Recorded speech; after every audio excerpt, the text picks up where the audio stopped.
सभी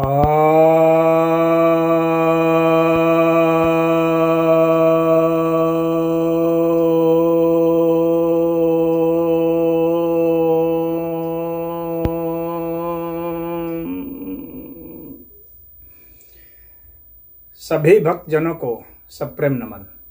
भक्तों, आज आपके समक्ष श्रीमद् भगवद गीता के 14 अध्याय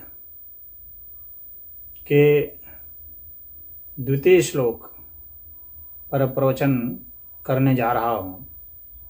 श्री भगवान वाच, श्री भगवान कहते हैं, इदं ज्ञानम उपाश्रित्य मम साधर्म्यम आगतः सर्गे अपि न उपजायन्ते प्रलये न व्यथन्ति च।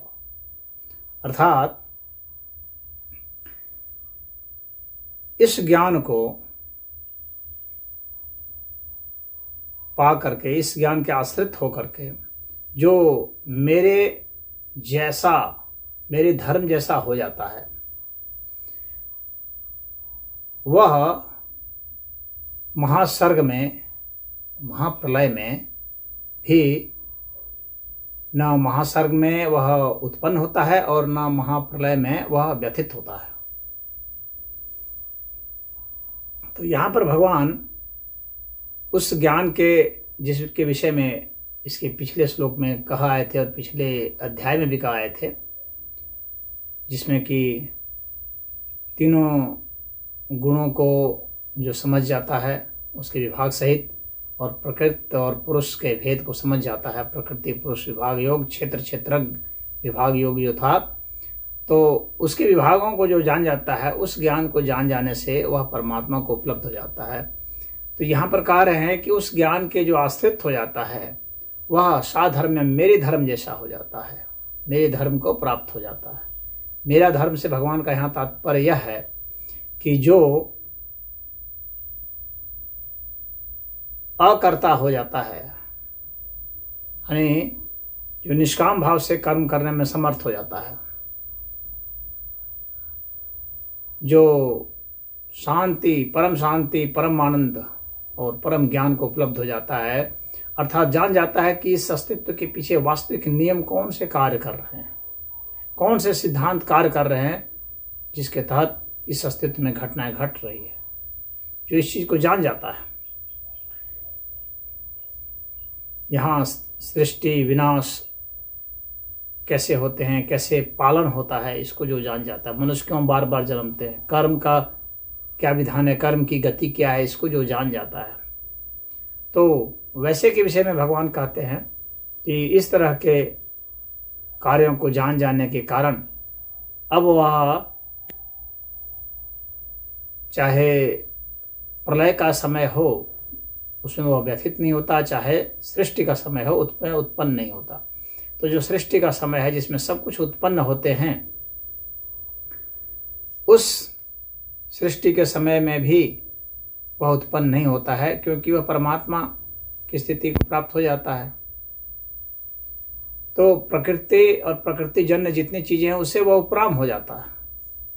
तो परमात्मा यानी शाश्वत सत्ता में उसकी स्थिति हो जाती है और वह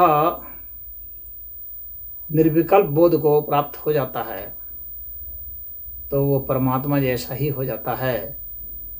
वैसी स्थिति में चाहे उत्पत्ति होती हो, उसमें उसकी उत्पत्ति नहीं होती क्योंकि कर्मों के विधान के तहत वह नहीं रह जाता है, और चाहे महाप्रलय ही क्यों न आ जाए उसमें उसकी गति नहीं होती है। महाप्रलय में वह व्यथित नहीं होता है क्योंकि महाप्रलय से वह ऊपर उठ चुका होता है, वह परमात्मा में शाश्वत सत्ता में स्थित हो चुका है। परिवर्तन का तो वहाँ कोई मतलब ही नहीं रह जाता है। इसलिए भगवान कह रहे हैं कि प्रलय में वह व्यथित नहीं होता। सारे तत्व जितने पंचभूत हैं, सारे प्राणी, सारे व्यथित हो जाते हैं, क्योंकि वहाँ पर सबका विनाश हो जाता है और सारे सब जो है बीज रूप में, मूल रूप में हो जाते हैं, अव्यक्त स्थिति में चले जाते हैं। लेकिन जो योगी हैं, जो युंजान योगी हैं, ऐसे योगी व्यथित नहीं होते प्रलय काल में, और सर्ग काल में वे उत्पन्न नहीं होते, सृष्टि के समय वे उत्पन्न नहीं होते, वे ज्यों के त्यों पड़े रहते हैं, जन्म मरण से ऊपर उठ चुके होते हैं। यहाँ पर उनका शरीर की बात नहीं हो रही है। कोई शरीर से न समझे कि उनका शरीर नष्ट नहीं होगा। शरीर तो पंचभूत का है, तो इसको तो जैसे नष्ट होना है वैसे नष्ट होगा ही। परंतु जो आत्म तत्व जिसमें वो स्थित हो चुके होते हैं, आत्म बोध को प्राप्त हो चुके होते हैं, तो वहाँ पर प्राप्त हो जाने की वजह से उनके मन में किसी प्रकार की कोई व्यथा नहीं आती है। उनके अंतःकरण में कोई जलन, कोई दुख, कोई वेदना नहीं होती है। जबकि सारे लोग अंत में करा रहे होते हैं, परेशान हो रहे होते हैं, रो रहे होते हैं, चिल्ला रहे होते हैं, तो वह स्थिति उनमें नहीं आती है। यही भगवान का यहाँ पर मंतव्य है। ओम।